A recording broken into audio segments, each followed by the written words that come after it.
السلام عليكم ورحمة الله تعالى وبركاته. عزوز اللون، بونسوار ميسيو دام، بونجور، رافع معكم.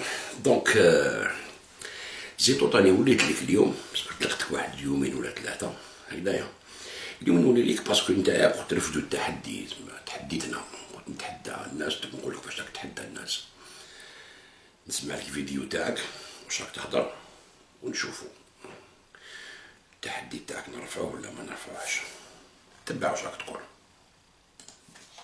ذكرت اليوم صحف إيطالية، صحيفتين إيطاليتين، ذكرت خبر كنا نعرفه لكنه جيد بما أنه ذكر في الإعلام العالمي، فمن الأحسن أن نأخذ ما قيل في الإعلام العالمي.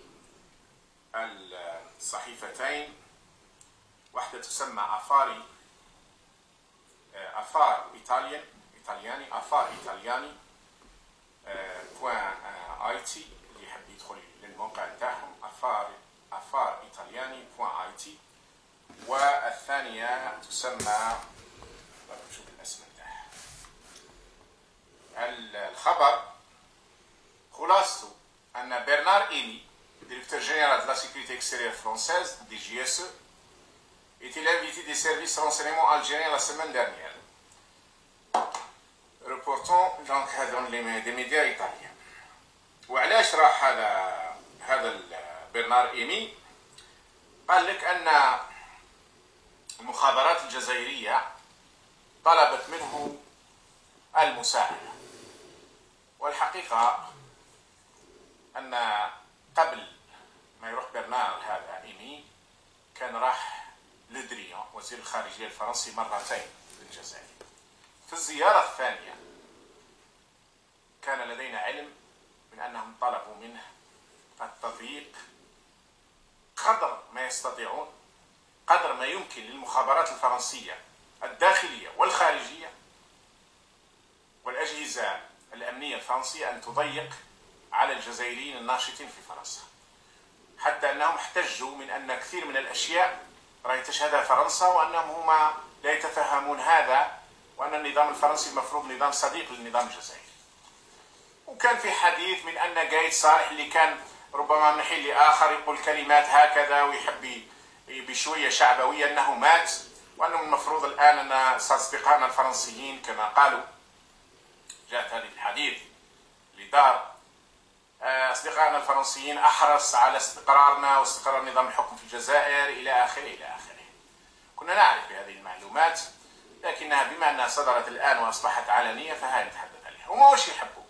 طبعا فرنسا ماهيش لا تقدم أي شيء للجزائريين، ولا الجزائريين يحتاجون منها، لا أحرار الجزائر يحتاجون منها شيء، ولا يريدون منها شيء، ولا يقبلون منها شيء. كنا دائما نقولها وما زلنا نقولها، إن أي معارضة ترتمي في أحضان الدول، دولة أو دولتين أو أكثر أو أقل، تفقد مصداقيتها وتفقد كرامتها وتصبح ليست بعيدة على نظام الحكم اللي راهي تحارب فيه.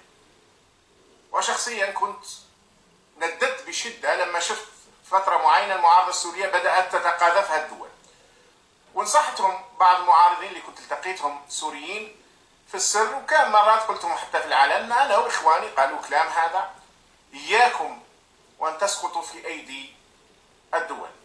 الدول راه عندها مصالح وراهي تبيعك، راهي تبزنس بيك، وراهي أي معارضة تطيح في أي دولة راهي تصبح لعبة في أيديها. وهذا معروف عبر التاريخ، يعني مش شيء جديد. ولذلك الحمد لله المعارضين الأحرار الشرفاء شخصيا اللي نعرفهم كلهم، أستطيع أن أؤكد أن ولا واحد لا يطلب ولا يقبل أي دعم من أي جهة خارجية. فيما يخصني أنا شخصيا وحركة رشاد قلتها، ولما كان الذباب تاعهم ينشر أي أكاذيب قلنا لهم نتحداكم، ائتوا بمثال واحد، هاتوا برهان واحد، ربع برهان. في الحقيقة هناك مجموعة من الأسماء ربما على رأسهم أخونا أمير مزعجين العصابة بشدة، وهناك آخرين أيضا من حين لآخر يتنقلون هناك لمؤتمر أو لمحاضرة أو بما يسمح به القانون، يعني لا نطلب منهم أي شيء. فالعصابة مزعجة. منزعجة، وهي حركة أصدقائها في النظام الفرنسي وفي الاستابليشمنت الفرنسي. مبدئيا نحن نعرف أن النظام الفرنسي ظل يدعم هذه الجماعة. مالك تقول جيبوا لي دليل باللي حنا نستعانوا بالخارج وكذا ونتحداو الدباب تاعهم وكذا، لي فيديو تاعك موجودين واش بيك؟ كي تقول معارضة ماشي معارضة، نتوما ماشي معارضة، لا نتوما منظمة إرهابية. ديفيرونس تخلطش المعارضين فرنسا كاين ما يهضروش معاهم هذوك. نتوما منظمة إرهابية، ستادير فرنسا كي تقول ما احتاجوهاش، فرنسا ما اكستراداتش مراد هنا. انت تجي ان اونجلي، انت انجليزي ديجا، غير هادي برك راك دومونديت للغرب لا بروتيكسيون باسكو تجي ان اونجلي، على بها راك ديرها هكذايا، على بالك بلي ما اكستراديوكش، ما راك مكونداني ب20 سنة. ديجا انت بهادي برك راك حصنت روحك بهاد لا سيتويانتي اونجلاز، كان جيت حر تاع الصح. وهكذا ما عندك اوكان افونير في الجزائر، باسكو عندك سيتويانتي اونجلاز ما تقدرش دير السياسه في الجزائر، عندك سيتويانتي اونجلاز بلوس راك كيما نقولوا داخل مع مؤتمر الامه والكرامه وكذا وخلينا اون باس. هذا واش راك تقول فيه انت؟ داروا نيكولاس بو في الجورنال تاعو في موند افريك هكذا. نيكولاس بو سي كالكان كي كونت لارمي الجيريان من زمان الزمان، ماشي هادي افيري ايطاليان لي نو، يدارو سي نيكولاس بو، هو اللي جاب لانفورماسيون هاديا من ان جورنال ماشي لا بريس ايطاليان، ماشي هاد داروه بالك هذا نقلوه ولا. هذا نيكولاس بو سي لانمي نتاع لي جينيرو تاعنا وسي لانمي نتاع لارمي تاعنا من زمان الزمان، لو كيتشيفي وكذا، وصاحب عبدو زمار هنايا، هو اللي شعل في النار كيما نيكولا جاز كيما كاع الغاشي هذاك. سكيفي بون لانفورماسيون هاديا انا نعطيهم الحقوي. انا لو كان جيت باريكزومبل عندي مسؤوليه كبيره في الجزائر، نعيط لفرنسا قال لي طيحوهم تبعتوهم راهم كونطانين عندنا تكستراديهم ونقطع معاك المعلقه تو سويت.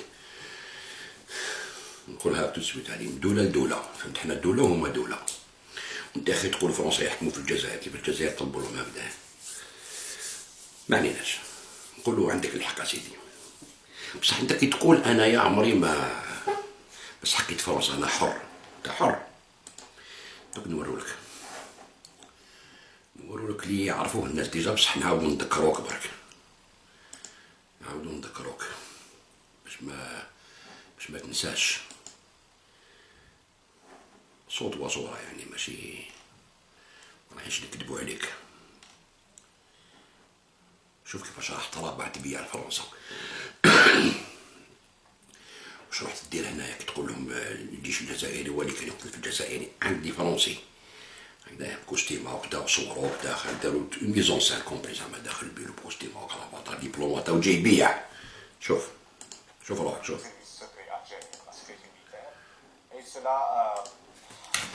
الله يا دبلوماسي البياعة.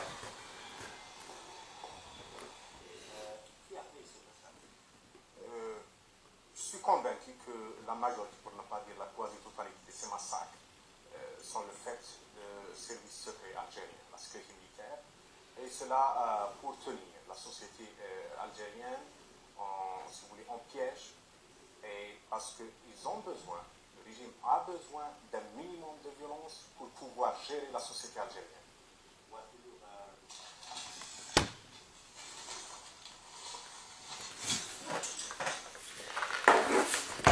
من راك تبيع؟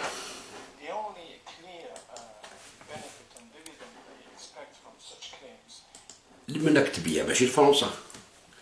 علاش تروح تشكي لفرنسا؟ دونك كاين بوت، لو بوت تاعك يعني الهدف تاعك واش كان يعني؟ واش كان؟ كان باش تحرض فرنسا على الجزائر وتقول لهم هما اللي داروا البومبات تاع باري، صح ولا لا؟ منك تبيع هنا وتبيع بالكذب، ما عندك حتى بروف. هاي العشيه ندير نكمل لكم الفيديو تاع البارح بالكتاب نتاع السوري هذاك، تشوفوا شكون اللي تاع لي ماساك بالشهاده تاعهم. دونك انت سي انت شيا تاع فرنسا ماشي هاك. شوف نسيت نوريلك، شوف باش تكون في علمك برك. ليبيا لوطون في ليبيا، انا عارف باللي اوري ليفي صهيوني، ولكن هذه هي وكي تجي جارك وكذا الحكايه هذيك خلينا نوروها لك. وعندك ولاد عمك اللي هما الدول العربيه هذه، المفروض الجزائر ومصر تعامل مع الخارج.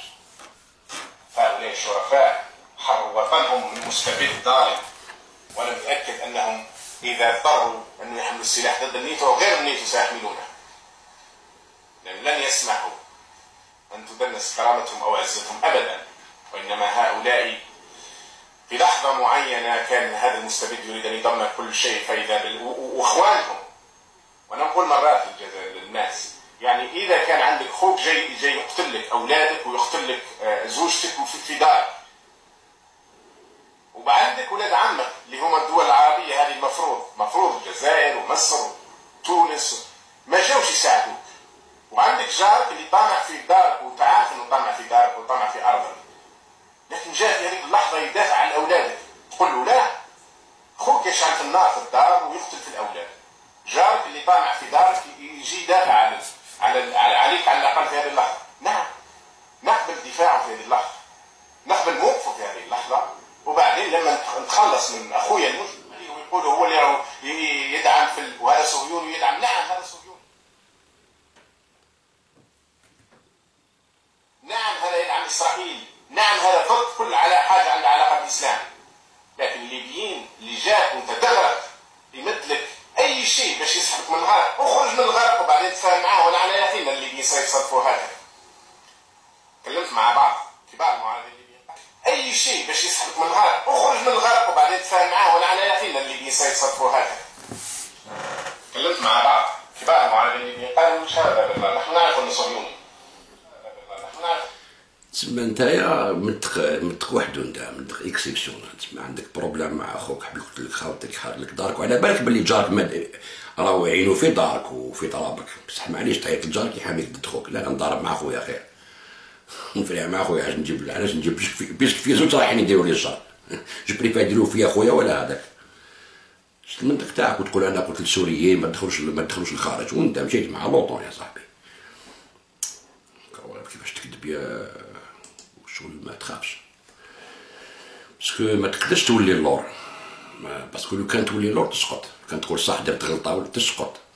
هذا واش دير، تكمل في الكذب، مع الوقت تعاود ترجع بلي انت كنت تقول لو كونترير كيما الكورونا. لا احنا ما كنا نقولوا، كناش نقولوا تكذب، يعني ما هذه لا غالب مرض، سيتي المرضي، يعني ما عندكش باسكو tu n'as pas le choix، ما عندكش لو شوا كو دو مونتير. مي كان نجيب لك، قلت نجيبوا لي برهان، هذو ما حبيتش تعرف بهم، معليش الناس راهي تشوف، قلت جيبوا لي برهان انايا بلي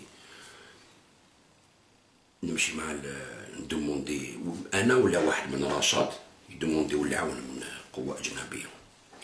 شوف جبت لك ان دوكيمون سيزي طوط في البارلمان بريطانيك en 2006، نروح دوموندي دو لاد الكرامة بيان سور رشاد، باسكو كيف ثم اللي حاكم الكرامة حاكمين رشاد، انت مراد دهينا عباس عروة مسلي هكذايا، وهذاك الدونتيس اللي معكم، هاد الخمسة هادو نتوما حاكمين الكرامة ونتوما هما رشاد.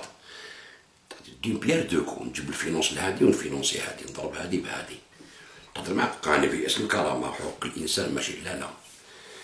شوف الدوكيمون تاعك، لو بورت بارول دو الكرامة روسو بار لو بارلمان بريطانيك. شوف عزيزي المشاهد، شوف واش يقول هاد الدوكيمون هذا، نسمعوك واش كنت تقول في نسمعوك واش كنت قلت لك شوف نعوجك عقابك، نعرفك مليح انايا. 19 جويي 2006 هكذايا، قبل الربيع العربي، قبل بدا كنت تحوس انت ديجا على لي سوتيان تاع انفيتي بار لو ديبوتي دو ويستمينستر centre de Londres, Madame Karen Buck, ben je vous connais Karen Buck, a dit. Monsieur Mohamed Larbi Zitout, porte-parole officiel de Karama, a prononcé un discours au Parlement britannique dans l'après-midi du 18/7/2006, présentant les origines d'Al-Karama, principes, objectifs et domaines d'activité. باش يمدوا لكم التسريح باش تحلوا في لندن. داير قبل لا سويس. Principe, objectif et domaine d'activité. Par la suite, il a présenté un résumé de la situation des droits de l'homme dans le monde arabe. C'est-à-dire, أكبر استعمار تاع البلدان العربية هو سي لي زونغلي. سا اكسبيكو شكون اللي قسم البلدان، الخلافة تاعك العثمانية اللي كنت حاميو عليها في مؤتمر الأمم ماشي لي زونغلي ولي فرنسي، ايش لي زونغلي ولي فرنسي. شكون اللي عطى الأرض لفلسطين عطاها للصهيون؟ شكون؟ ماشي لي زونغلي، سي لي زونغلي بيان سور. وانت راح ليهم دوموندي لهم على الدروا دو لوم في لي بيي العرب. تبع مليح. Qu'il a décrit comme extrêmement mauvais et se dirigeant vers une catastrophe au sens plus complet du terme.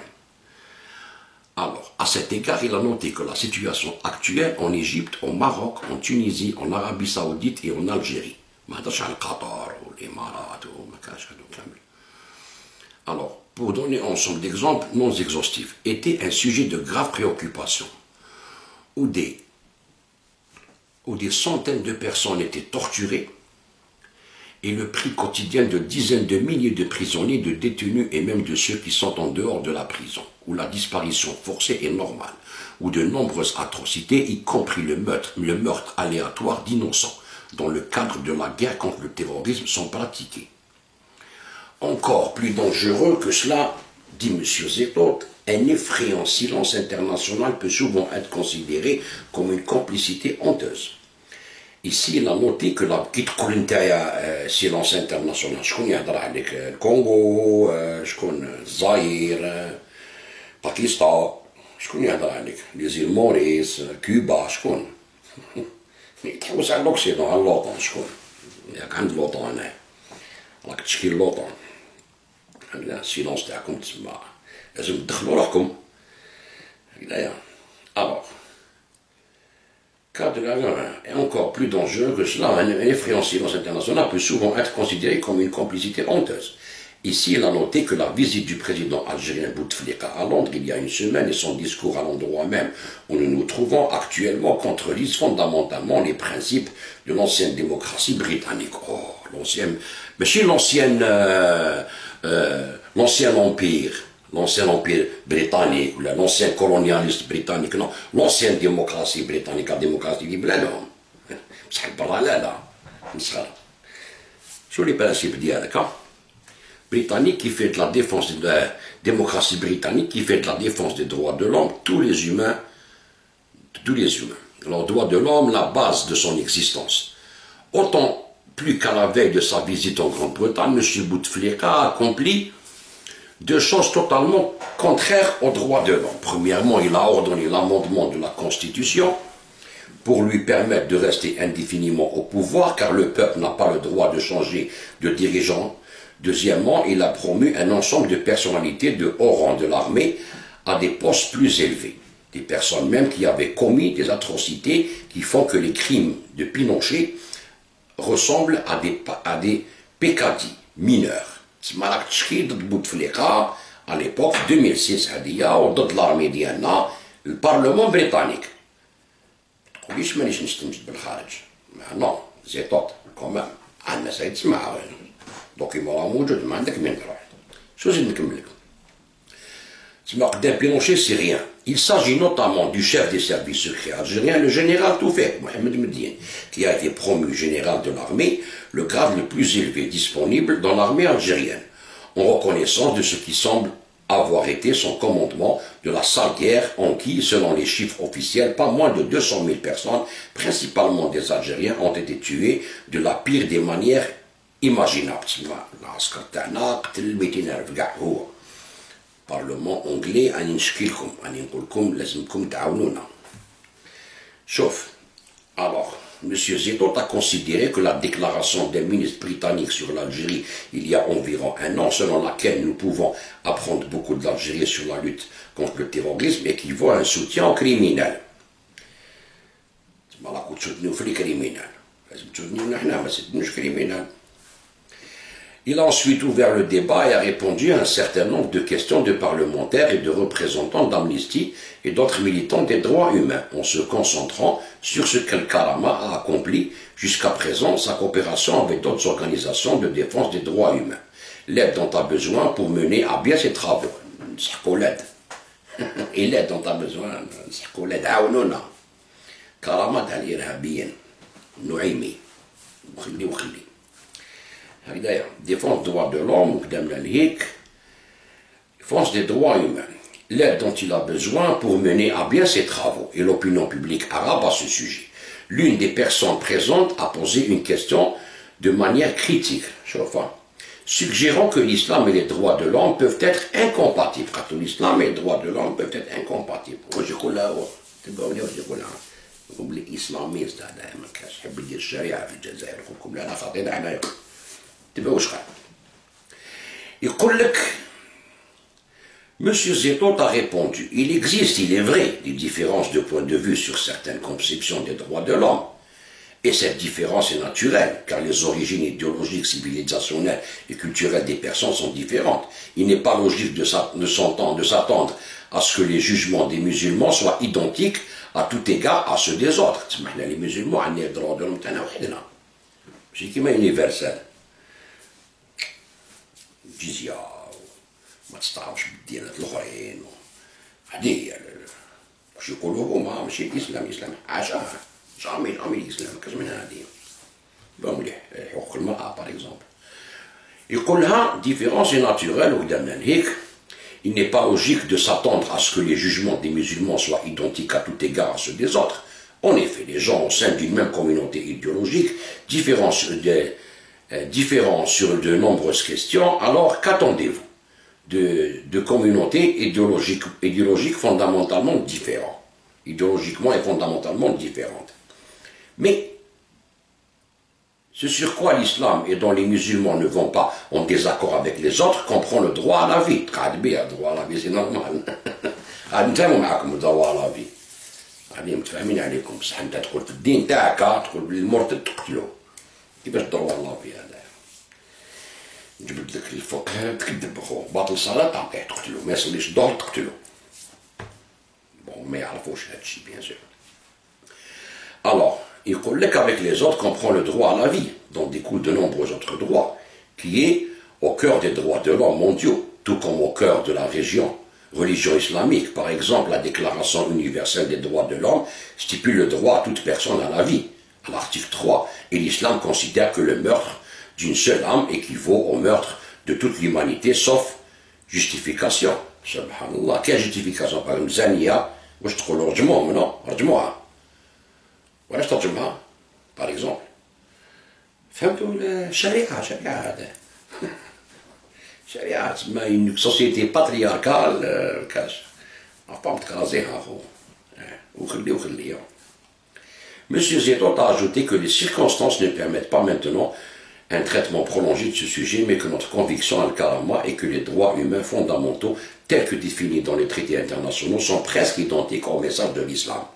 Ben ouais, c'est le message de l'islam, hein, d'ailleurs, qui par sa définition et la nature est une religion pour la protection des droits de l'homme. Il a ajouté que ce que l'on prétend que l'incompatibilité de l'islam avec les droits de l'homme, de la part de certains militants des droits de l'homme, est revendiquée au point de vue opposé par certains musulmans. Que les droits de l'homme tels qu'ils sont actuellement compris sont en contradiction avec l'islam. Ici, M. Zetot a souligné que les seuls bénéficiaires de la création de ce conflit, en effet, les responsables de son alimentation et de sa propagation sont les régimes d'oppression et de torture qui gouvernent le peuple du monde arabe, avec force et coercition. Et que même s'il existe des différences naturelles entre nous dans la compréhension des droits de l'homme, ce sur quoi nous nous entendons constitue la grande majorité, alors coopérant à ce sujet, sur quoi nous ne sommes pas d'accord. C'est l'exception, alors excusons-nous les uns les autres. La réunion a duré environ 2 heures, au cours desquelles M. Zetot a pris la parole aux côtés du chef du comité des droits de l'homme de la Chambre des communes, plusieurs députés, certains représentants d'Amnesty International et d'autres personnes actives dans le domaine des droits de l'homme ou l'intéressé par ces droits ont assisté à la réunion. Matin, l'organisation. كانوا نحلوا في البلان en 2006 كانوا حلوها هي en 2007 من دارت في جنيف. دونك انا ندوي لك بلي ما عندهمش لو سياج تاعهم تما داروه في جنيف. دونك هذه باش تشوفوا كيفاش يكذب يقول لك انا عمري ما دومونديت لاند خلينا نبني فيديو تاع ليبيا وكذا هذوك ضربهم هكذا ما كان والو اوبليجي ما يقدرش يستعرف هكذايا. هذه البريه هذه الارتيكل هذايا باين يقول لك nous avons besoin d'aide يضرب في لي ريجيم عرب ويضرب في الاخر وحنا الاسلام ماشي كيما نتوما لي دروا تاعنا هما ماشي كيما نتوما، شافوا بلي عيان هذا تربح هاي يستحقوا المعاونه. ويقول لك انا عمري ما دومونديت جي جامي دوموندي لاد. سبحان الله. يا راك دوك تقول لهم بلي لي ريجيم هكذا ولا ريجيم هكذا لازم تعاونونا. وعلاش تروح للبارلمون باش تحكي لهم يسمعوك تحكي لهم برك؟ هذا ما كان. هنا تحوس على يناد. دونك انت خبيت يا سي زيطوط. كيفاش جبت لك 2006 هذه 2006 نجبد لك هاي الكرامه بورت بارول ديال الكرامه هاي ليك ما تقدرش تهرب هكذا. Tu peux pas fuir mon ami. شوف هذه هي كارين بوك. اوكي Karen Burke, c'est le parti travailliste en 2006. Ben, on a dit en 2006. Alors, Karen Patricia Burke est une femme politique britannique du parti travailliste. Parti travailliste, termine. Parti travailliste, Tony Blair. Tony Blair, il a participé à la destruction de l'Irak. Je vous savez l'Irak, je vous savez Libye. En 2006, on a dit le parti travailliste. Il a participé à la destruction de l'Irak et des crimes de guerre. Où Tony Blair s'tarf, où s'est excusé. On t'a jamais t'excuse officiellement, on t'a jamais. Tony Blair عرف بلي كريم ديالو، استعرف بلي دار كريم، وانت على بالك بالكريم هذايا العراق. وتقولوا في مؤتمر الأمة باللي حنايا ضد الغرب لأنه هو يقتل في المسلمين ويحارب في المسلمين في العراق وفي هذه وفي هذه وفي هذه. وانتايا في 2006 كنت تروح تطلب البارتي ترافايس اللي كسر العراق واللي حط العراق جنو واللي خلو صدام حسين قدام كاع المسلمين والعرب، تروح دوموندي لهم دو لاد باش تحوس على دروا دو لوم دون لي بيي اللي هما يريبوا فيهم قدام عينيك. وزاد مع العراق كسرها كومبلي تقول له لي ريجيم لي دروا دو لوم ما كاش، هو قدامك قالك ما كاش دروا دو لوم، صدام كسر كاع العراق هدمها. انت ذكي؟ انت خبيث ماشي ذكي. خبيث انت حركي ماراكش بوليتيسيان ولا تي ان حركي. انت تشيت لوروب كيما فرنسا كيما الانجليز تشيت يا طلاقه وطلعت يا مازال ما لحقت والو. وحبيت في الشباب تاعنا ما نخليكش زيطوط. جو نو تو ليسري با. تعطي انفورماسيون نجيب لك انفورماسيون، تعطي انفورماسيون نجيب لك انفورماسيون. ما نسبك ما والو، نجيب لك دي انفورماسيون باش الناس تعرف. دومونديو له، قولوا له اسكو عنده الجنسيه البريطانيه، قلنا عندك الجنسيه البريطانيه ولا ما عندكش؟ جاوبنا على هذه برك، غير هذه برك تكفي. وجاوبنا على هذه البريه هذه كيفاش تروح دوموندي لاج ان بارتي طرافاي. شوف واش يقول طوني بلير. شوف guerre en Irak, Tony Blair s'excuse après un rapport accablant.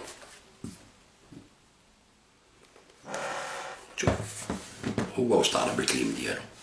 Le rapport de la commission d'enquête sur l'engagement du Royaume-Uni dans la guerre en Irak en 2003, publié ce mercredi, est très sévère envers Tony Blair. 7 ans après son lancement, le rapport de la commission d'enquête, c'était la décision la plus difficile que j'ai jamais prise. Je l'ai prise de bonne foi. J'en endosse l'entière responsabilité. J'exprime ma peine, mes regrets et mes excuses, a déclaré l'ex du gouvernement lors d'une conférence de presse à Londres après la publication du rapport. Selon le rapport, le Royaume-Uni a décidé d'envahir l'Irak de manière prématurée en 2003, sans chercher à trouver de solution de dernier recours.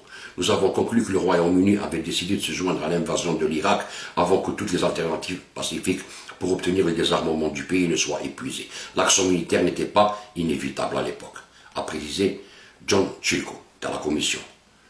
Selon le rapport, Tony Blair avait promis à George Bush de le suivre en Irak quoi qu'il arrive. Tony Blair a menti. Un premier rapport publié en 2004 avait conclu que Tony Blair avait exagéré devant le Parlement la menace représentée par le président irakien Saddam Hussein, le Parlement, la menace représentée par le président irakien Saddam Hussein. Mais son auteur, Robin Butler, a déclaré lundi que l'ex-premier ministre croyait vraiment à l'époque en ce qu'il disait. Vers des poursuites judiciaires. Ça n'a jamais été. Tu vois. وكي انت تقول انا ما درتش هاي قدامك. شوف نون سيلمون رحت تشكيت البارلمون دوموندي دو لاد كونت لالجيري وكونت جينيرال توفيق وكونت لارمي تاعنا وكونت بوتفليقه ليبوك 2006 هكذايا. نون سيلمون مشيت مع بارتي طرابايست وروح دومونديت لهم المعاونه، هما اللي ريبوا بلاد مسلمه قتلوا المسلمين كيما نتايا، ريبوها لحد يعني وشوف كيفاش راهي. هما اللي قسموا لك سايكس بيو، قسموا لك لومبير العثماني اللي حبيتوا تردوه من جديد هكذايا مع داك مؤتمر الامه واردوغان تاعكم، هما اللي كسروا منكم، هما اللي عطاو فلسطين للصهيون. وتجي اليوم انت توري وجهك وتقول انا حر، ماشي حر انت واش بيك ما راكش حر واش بيك، كاش واحد مقيود كيما انت، واللي مقيود ما يقيد كما قال الحاج الله يرحمه برحمه الله بابانا خو، اللي مقيود ما يقيد يشد المقدف، انت ما تنجم دير والو. راك تعرف الساغي اللي جا تاعنا مساكن بالك هكذايا عندهم الشحنه على الدوله وبدا يتبعوا فيك، بارك والله غير اونفيتي في قلبهم في راسهم على بالهم بلي انت ما تسواش، والله غير على بالهم ساعتها مشي في نابورت حاجه متاكلين عليك يقول لك بالك هو كش ما عندهم ما يدير لكم في لندن او في الانجليز، ما عندهم فتروا شغلكم داخل الجزائر بيناتكم، هادو تاع البرا كاع رموهم، ما كاش منها كاع هاديه، تحب دير حاجه تدخل الجزائر سيتو. هذا ما كان. نتوما الشباب الجزائري راه يفيدكم، انا نساندكم كي تلقوا الناس هادو ما نساندكم، يا با بروبليم ماشي مشكل، حطوا قرارك ما نقدرش امبوسيبل تيوا. انت مسلم، انت كنت تهضر البارلمون على الاسلام وكذا، شوف واش يقول ربي سبحانه وتعالى. شوف انت وليتهم، انت وليت النصارى واليهود، انت توليهم ارواحوا لوطون كلش بارتو. هذه سورة المائدة، يا أيها الذين آمنوا لا تتخذوا اليهود والنصارى أولياء بعضهم أولياء بعض ومن يتولاهم منكم فإنه منهم إن الله لا يهدي القوم الظالمين. تسمى أنت ظالم عند ربي باسكو توليهم روحوا تعاوني باش نضرب مسلمين. الولاء هذه إسلام، تضرب الإسلام نتاعنا. ها القرآن واش يقول لك، ومن يتولاه منكم فإنه منهم. سلك خيوطك ريبوندي بوزيو لي كيستيون، نتوما اللي تبعوا حرام يعني بات من قدركم، انا ماشي مشكل، تحبوا تبعوا انا كيما نقولوا ننبهكم برك، هذا ما كان مين قدركم، ما حبيتوا تبعوا على روحكم. بوزيو لا كيستيون، هل عنده الجنسيه البريطانيه ولا لا هكذايا، وقولوا له علاش روح دوموندي لاد نتاع البارلمون البريطانيك، اش طرحوا له هذه الاسئله، ما يقدرش يقول لكم التاكسه موجوده هكذايا. السلام عليكم، دوك نبان ندير لكم الفيديو الاخر تاع الكتاب تاع السوري تريز انتيريسون باش نوريكم لي ماساكر، شكون اللي كان يدير لي ماساكر هكذايا، الهضره تاعهم اللي داخلهم والفتاوي تاع المهابل، يا حتى ابو مصعب السوري وحاريه ودا قالك امبوسيبل، هذا ماشي عباد هكذا. تهلاو في روحكم، زيتوط ريبوندي لصحابك. السلام عليكم.